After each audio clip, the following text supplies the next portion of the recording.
Usap-usapan nga ay ang di umano yung paghahanap ngayon ni Coco Martin matapos na naging interview ng kanyang ex-girlfriend na si Catherine Luna sa YouTube channel ni Julius Babaw.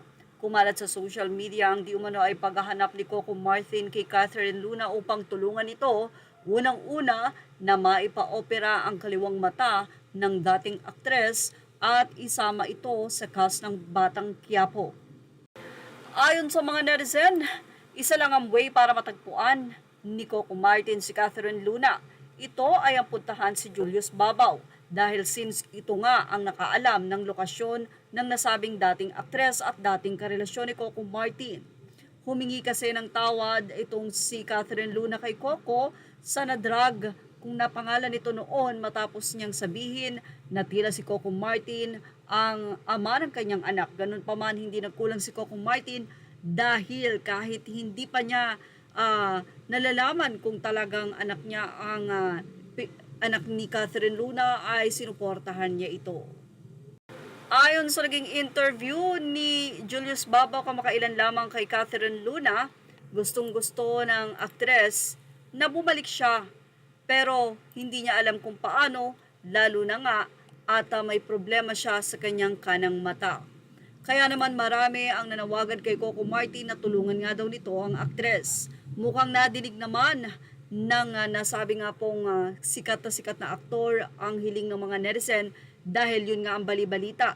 Hinahanap o pinapahanap na nga ni Coco Martin itong si Catherine Luna. Pero sa naging update ng Abante Tonight mula sa kanilang entertainment article ay ibinahagi nila na di umano ay nahihiya si Catherine Luna na humarap kay Coco Martin. Nahihiya raw ang aktres na si Catherine Luna na lumapit kay Coco Martin para sa kanyang balak na mag-showbiz comeback kahit naging magkarelasyon sila noon. Aminado kasi si Catherine na nahihiya siya kay Coco mula ng malantad na hindi niya tunay na anak hindi tunay na anak ng aktor ang anak nito na si Nicole sa naging DNA test result. Si Catherine gusto pa rin bumalik. Nagtanong din ako na sinagot naman niya. Sa isang malapit sa kanyang tinanong ko bakit hindi siya humingi ngayon ng tulong kay Coco para mag-guest sa Batang Quiapo. Sabi niya ayoko, nahihiya ako kay Coco, chika ni Roldan Castro sa programang Showbiz Police sa DWAR Abante Radio. Ayon sa ulat nga ay pinapahanap na nga ni Coco Martin itong si Catherine Luna.